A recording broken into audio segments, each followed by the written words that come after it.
how you should fill the detailed application form 2 and what are important things that you should take care before submitting this form. Which state would you claim that this state is my home state? This is the point where majority of the candidates need help. We have, let's say, an elaborate team of interview guidance panel members, around 15 members are there. So seventh field is sometimes confusing for students. Why these two columns are similar, okay, and what detail you need to fill. What are different zones, what are different states among those cadres. Let's say if you are not allotted a service, whether the DOPT or UPSC can share your information to other relevant agencies so that they can consider giving a service to you. Hello everyone, welcome to UPSC Talks from Lukmaan IAS. My name is Jahidul, and in this video today, we are going to discuss how to fill the detailed application form 2. And for that, we will understand what is detailed application form, who should fill the detailed application form, and also we are going to understand what are the important things that you should keep in mind before filling or submitting the detailed application form. Alright, so the question is, what is detailed application form 2? So to understand this, you need to understand that all those candidates who are preparing for the UPSC Civil Services Examination, these candidates go through different stages of the examination. After they qualify the UPSC prelims exam, they fill detailed application form 1, which is known as DAF-I. And after they qualify the UPSC mains examination, they need to fill detailed application form 2, which is DAF-II, for appearing in the UPSC interview. So DAF-II plays a very important role. Why? Because through DAF-II, the UPSC board members or UPSC interviewers get to know about you through the form that you have filled, right? In this form, you generally fill a lot of details like, your personal information, your educational qualification, your work experiences, and also your parental information is also filled in this detailed application form, like your father's name, mother's name, their occupation, right? And so many details related to them are filled. Apart from this, through this form itself, you need to basically select your cadre preferences, means to which state you would like to serve if you are allotted Indian Administrative Services, to which state you would like to serve if you are allotted Indian Police Services, right? So cadre allocation is also selected or preferences filled by the candidates in detailed application form 2 itself. After then what happens? Once you have filled the detailed application form, right, in this form itself, you need to fill your preferences for different services. Like there are in all 21 services, right, through UPSC Civil Services Examination. You need to fill your choices to which service you would like to go once you are allotted, let's say once you are allotted a rank. So related to this, we have already made a video where we discussed about how service allocation is done for UPSC Civil Services candidates. And today in this video, we are going to discuss about how you should fill the detailed application form 2 and what are important things that you should take care before submitting this form. Okay, so let us quickly discuss about this, right? So, this is how the detailed application form 2 looks like, all right? So this is the detailed application form that you can see on the screen, right? So in this detailed application form, as you can see, right, so your registration ID, for before applying for the civil services exam, right, while applying, so you are allotted a registration ID. So that registration ID needs to be filled here, right? And after then, right, after the registration ID, what you need to fill here is your UPSC roll number. Okay, UPSC roll number, this is the column where you need to fill the UPSC roll number, your name, right, email address, mobile number. So these are personal information related to you.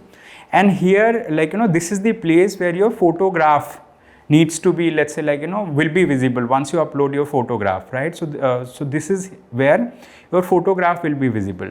Then here you need to mention your mother tongue. The language that you speak generally at your home, right? Or the language that your mother speaks, right? That's the mother tongue. So you need to fill that. And here your place of birth. If you are born in India, so all the information related to the place where you are born, it is filled here. Apart from this, here, like, in the third number over here, you need to fill the details of your parents. You have to mention name of your father, the status, I mean, like, the name of your mother, nationality of your father. Okay, status means like whether he is alive or not, whether he is alive or deceased. Status of mother means whether she is alive or deceased, right? The nationality of your father, generally, let's say like it is Indian. The nationality of your mother, then father's profession, if let's say he is engaged in certain work, so you need to mention here.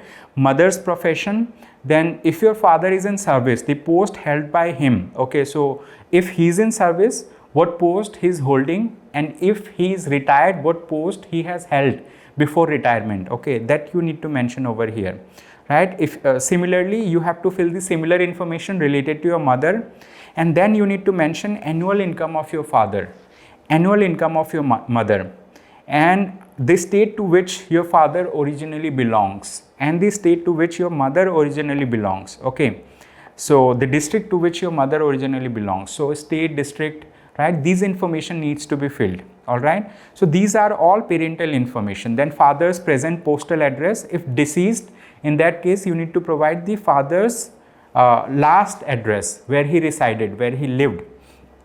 Then mother's present postal address, if she is deceased, in that case the last address where she lived. Okay, so you need to mention there.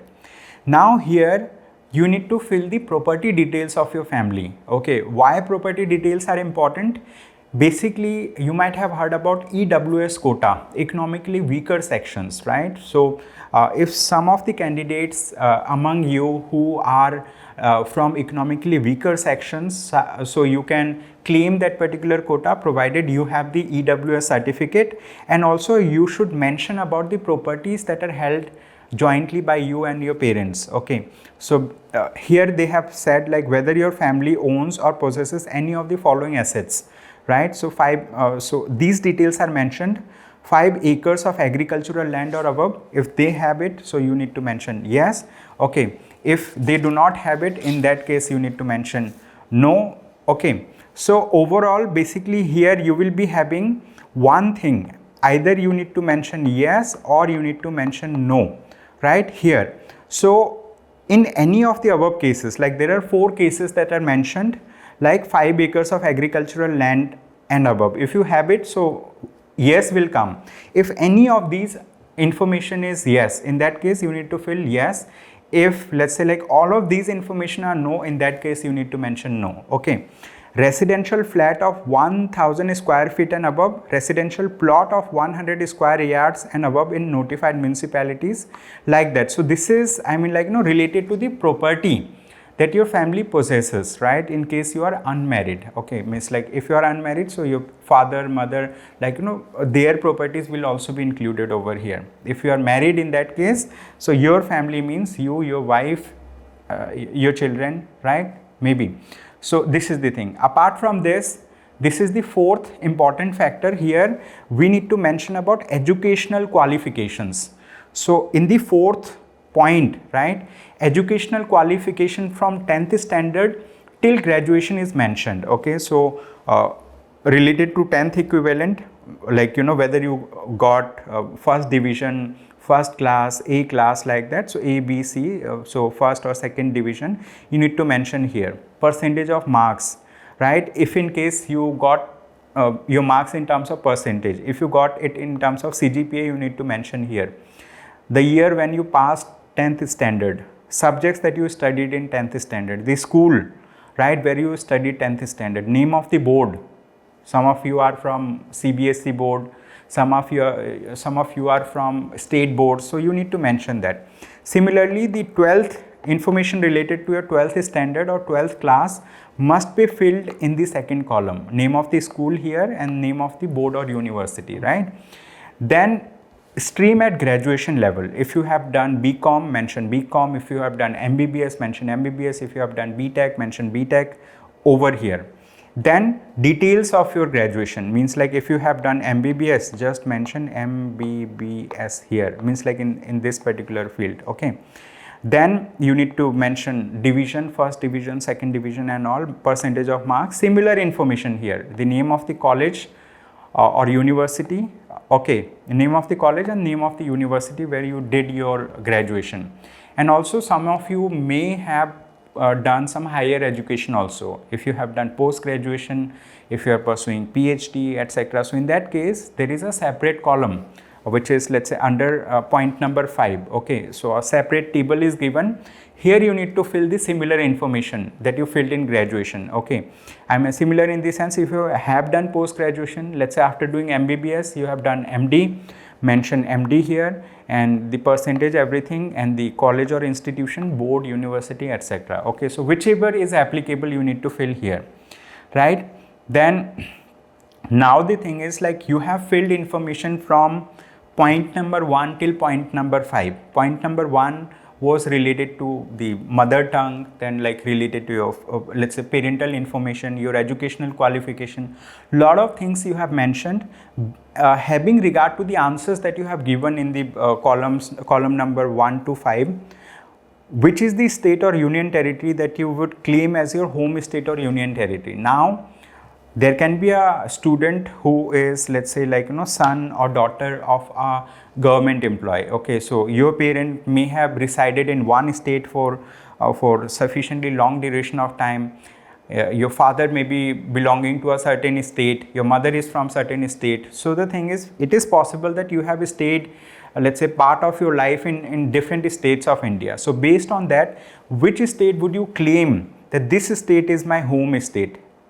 Mention the name of that state. Whether you are from Madhya Pradesh, mention Madhya Pradesh. If you are from Maharashtra, mention Maharashtra. If you are from Assam, mention Assam, like that. Okay, and after then, column number 7, which is 7th point over here.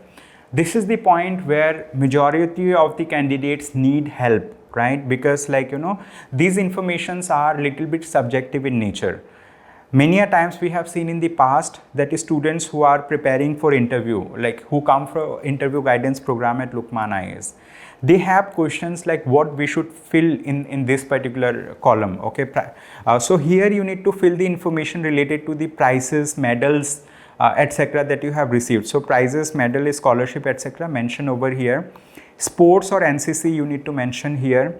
Position of distinction leadership held in school or college, whether you were a head boy, head girl in your school, whether, let's say, like, you held a particular position in the college, etc. So that you need to mention here. Okay, then other extracurricular activities and interest means, like, you need to mention your hobbies, etc. right? Extracurricular activities. So many of you may have some questions related to hobbies, what we should write, what we should not write. In that case, you can reach out to us. We are going to help you individually, personally, to fill these information. We have, let's say, an elaborate team of interview guidance panel members. Around 15 members are there.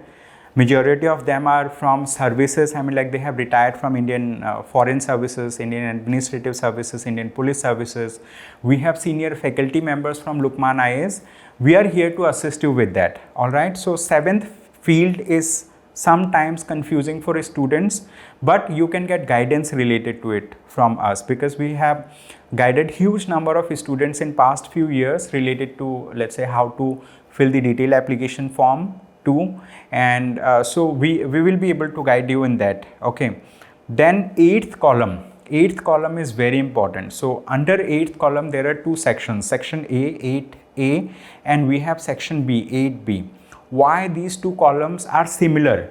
Okay, and what detail you need to fill?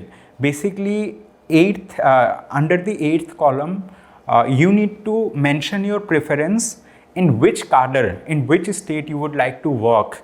If you are allotted Indian Administrative Services, or in which state you would like to work if you are allotted Indian Police Services. All right.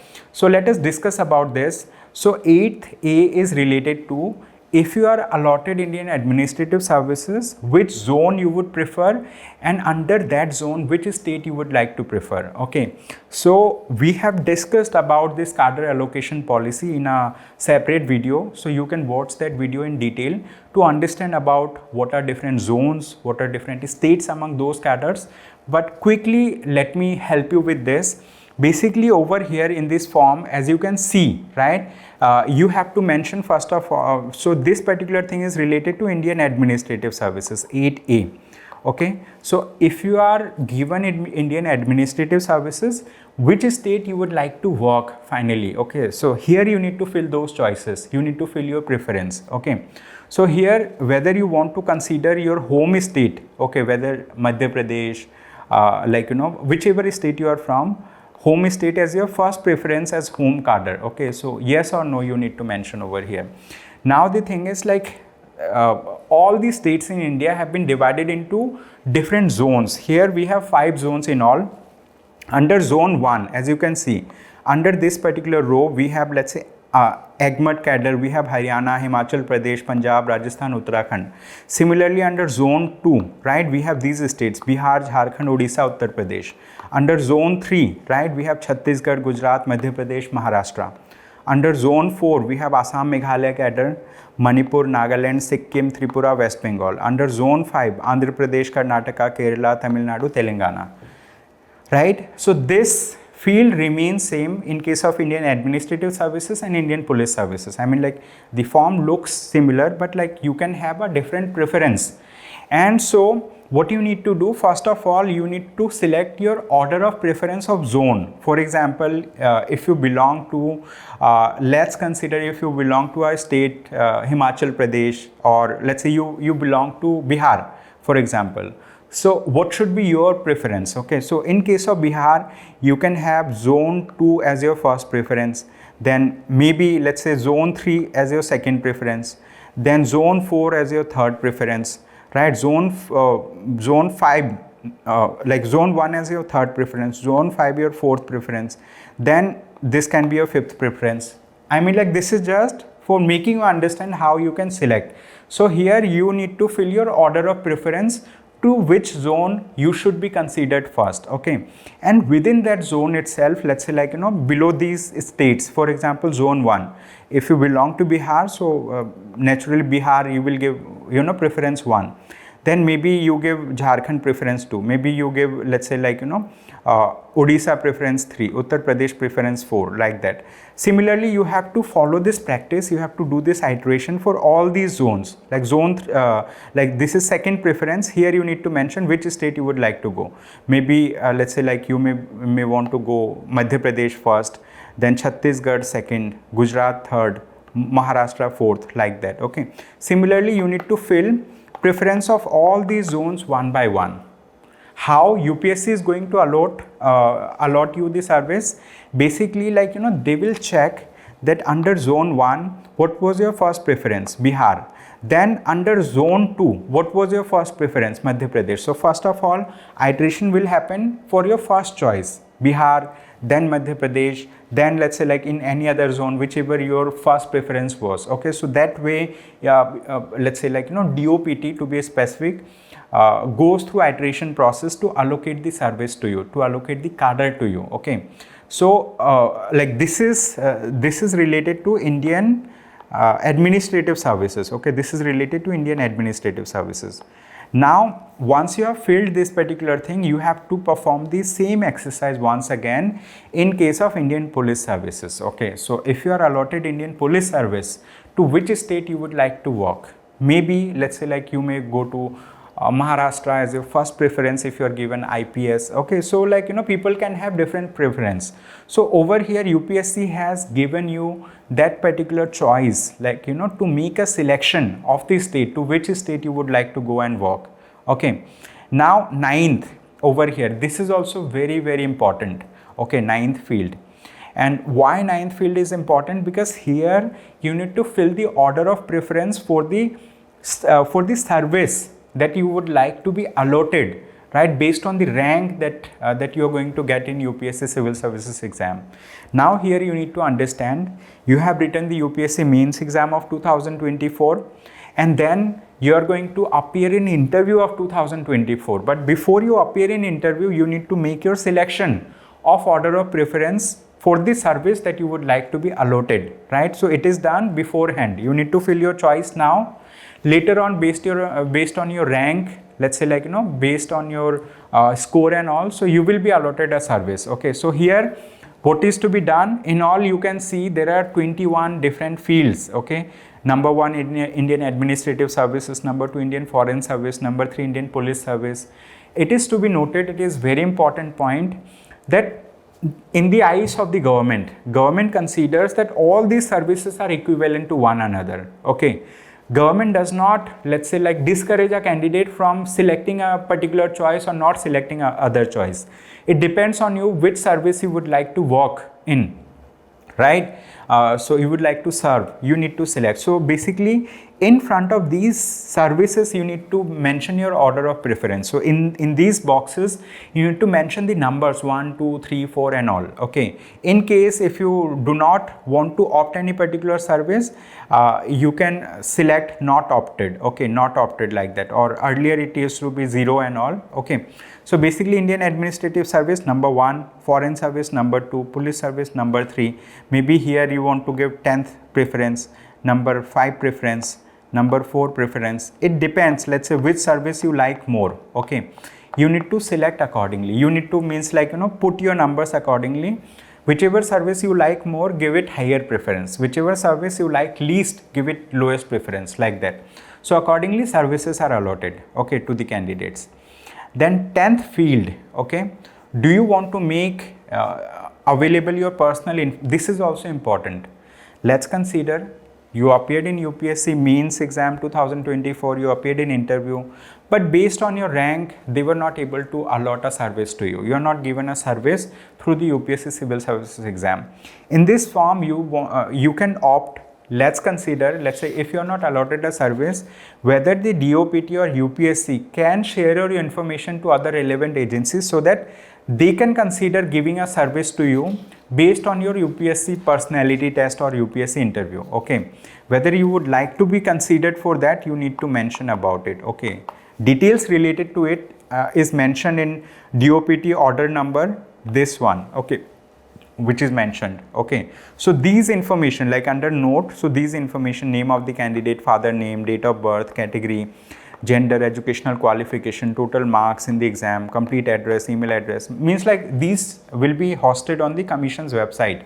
Okay, if you want. So like this is important that most of you who are appearing in this exam, you should select it yes. If you would like to be considered for other services, if in case you're not given a service based on this exam, right, based on this merit list. Okay, all then list of the documents uploaded by the candidate. So whatever documents you upload, so those list will be shown over here.